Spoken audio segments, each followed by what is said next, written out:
안녕! 오늘의 먹방은 복숭아 아이스크림. This was trending quite a while. Kainin na natin bago matunaw. Hirap naman di. Grabe naman packaging to. Mas mahal pa ata yung packaging kaysa sa ice cream mismo. Ha!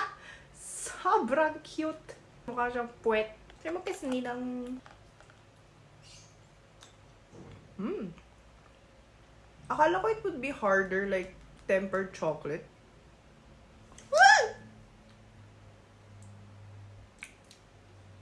Chocolate ba yan? Parang chocolate. Parang hindi.